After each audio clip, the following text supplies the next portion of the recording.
aí, turma, como é que vocês estão? Já estamos entrando na primeira semana que a gente vai ler o Evangelho de Marcos. Portanto, fique esperto, toda semana 2 capítulos por 2 meses. Por isso, alguns estão perguntando por que eu escolhi o Evangelho de Marcos. E a resposta é simples, porque é um evangelho direto. Jesus já nasce grande, né? Já aparece porque ele foi escrito para os romanos.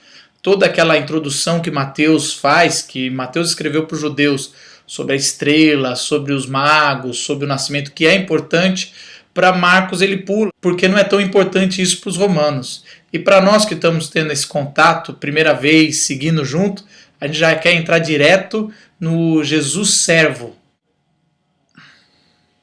Jesus é o servo que está em ação o tempo todo, interagindo, curando, ensinando, e a gente pode aprender muito com Marcos. O nome dele é João Marcos, Marcos ou João Marcos. O Evangelho de Marcos é matriz para os outros 2 evangelhos, para Mateus e para Lucas, que foram escritos depois. Marcos foi escrito entre 20 e 30 anos depois da morte e ressurreição de Cristo. O evangelista Marcos era filho de Maria, uma das apoiadoras do ministério de Jesus. Família com dinheiro, principalmente por causa de relatos que tem da casa dele, na última semana de Cristo, quando Jesus faz a ceia com os discípulos, o Getsêmani é na casa de Marcos, e Marcos presencia tudo isso. Também, muito provavelmente, a casa de Marcos vira um local de reunião da igreja primitiva. Você lembra daquele episódio que Pedro estava preso e é livrado milagrosamente, depois vai numa casa bater na porta? É essa casa de Marcos. Então Marcos o tempo todo estava ouvindo o evangelho diretamente dos apóstolos. Lembra do Barnabé que viajou com Paulo? Marcos era sobrinho de Barnabé. Aliás, ele fez uma das viagens com Paulo. A primeira viagem com Paulo e Barnabé, ele foi companheiro de Paulo, desistiu, ficou na ilha de Chipre, que tinha alguns parentes, achou meio pesado a viagem.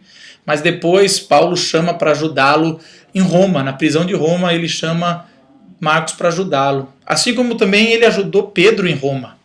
Por último, diz que ele foi pregar o evangelho lá no Egito e virou bispo. E foi martirizado, perseguido pelo evangelho. Esse é o Marcos, que a gente vai começar a ler, conhecer um pouco mais do evangelho que ele escreveu.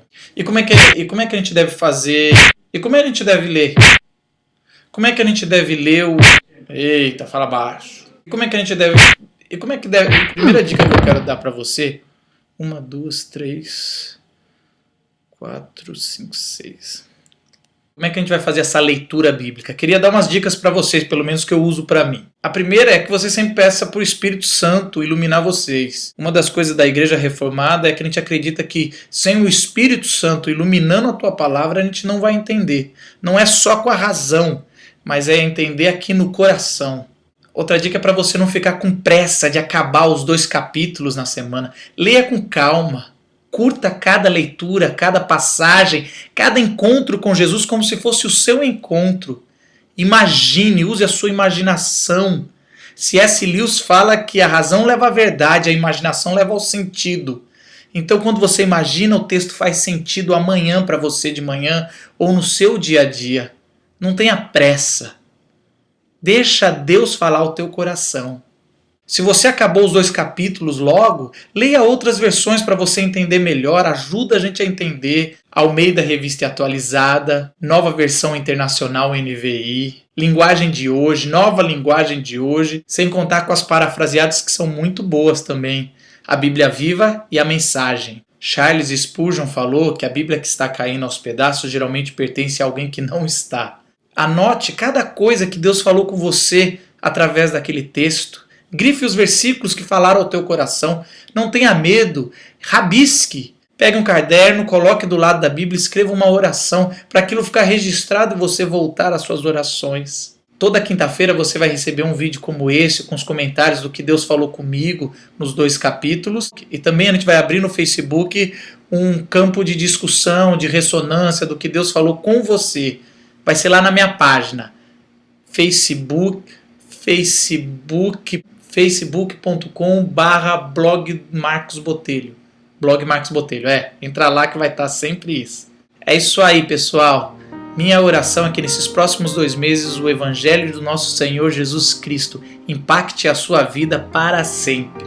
Até quinta que vem.